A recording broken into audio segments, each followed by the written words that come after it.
Hi, my name is Ben van Dijk and I'm from Smart Jungle Home Automation. Today I'm going to demonstrate how quick and easy it is to connect one of our Wi-Fi smart switches. These switches are particularly useful to connect up your geyser, your swimming pool pump, outside lights, or even heating, basically anything you want to control. Now we are going to take a look at how to wire one of these switches up. Firstly, we have a blue wire, which is your neutral wire. The middle brown wire, that is your live input wire, and the brown wire on the end is your live output wire. So let's say this is your switch. This is your load, which could be a geyser, a light, a swimming pool pump, basically anything you want to control. And this side we have your DB board, which is your power source or input. So normally we would have a live wire running to your load, and we would have a neutral wire running to your load. Normally this neutral wire is black and the live wire is red. Now to connect it up to our switch, we simply connect our neutral wire to the blue wire on the left hand side of our switch. And to connect up the live, we want to break this connection. We want to connect our input to the middle brown wire of the switch, and the output that goes to the load we want to connect on the right hand side brown wire of the switch. Now I'm going to demonstrate how to install the switch in my DB board and connect it up to my geyser. If you're in any way unsure how to do this, please rather get a professional out to do it. Firstly, I've prepared my switch.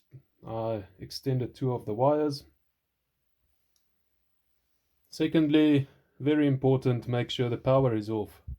I'm going to trip my earth leakage, so I now know the power is off in this row. And I'm going to locate my geyser. I know that it's this second switch. Just to make sure, I'll turn that off also. And then open up the DB board.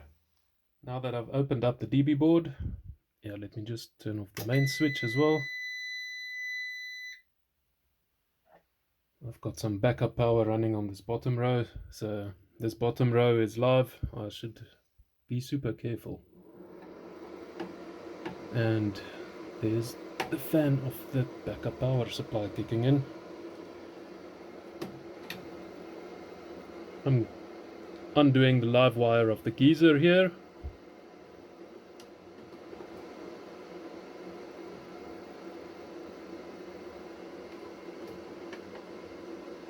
And now I know this cable runs to the geyser. This cable I'm going to connect on my right hand side brown wire on the switch. This middle brown wire of the switch I'm going to connect here where I removed the old wire. And the black neutral wire I'm going to connect here on my neutral bar. Right, now that we've connected up the switch, we are ready to power it on. Turn on my mains, earth leakage, the circuit breaker. So once it receives power, you'll notice the blue light will start flashing on the switch. This means it's ready to be set up in the app. Now I'm going to demonstrate how to configure the switch in the app. If you have the app previously installed, the app would detect the new switch and actually bring up a pop-up notification, and we'll click on it, we'll open the Broadlink app, and the app will tell us one new device found and asks us if we want to set it up. Yes, of course we want to set it up, and we click set up. The device is listed here. I'm going to select it and say connect it.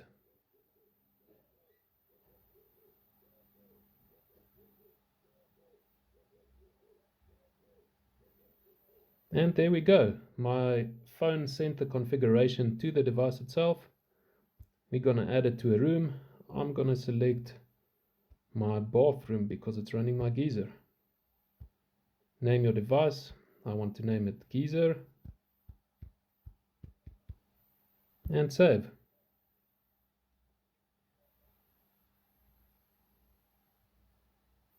And that's it. Now we can use the device.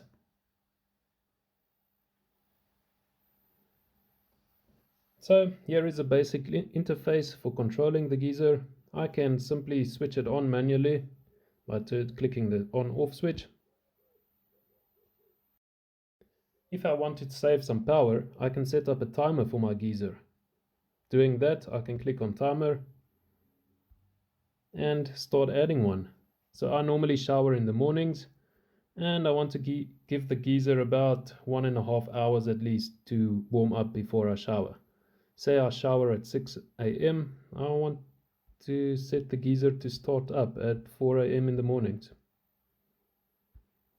And I want to do it every day.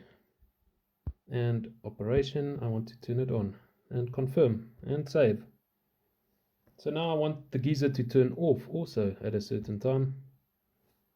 That I'm going to set up at 7 a.m. and I'm going to do it every day, and I want to turn it off. So you'll notice I've allowed an hour after the time I normally shower. This is just to give the geyser time to heat up again, and you should have enough water for the rest of the day doing dishes and basic cleaning up. If you shower in the evenings as well, you might want to add a timer later in the afternoon again. These things you can play around with. It depends on your habits, how you set it up.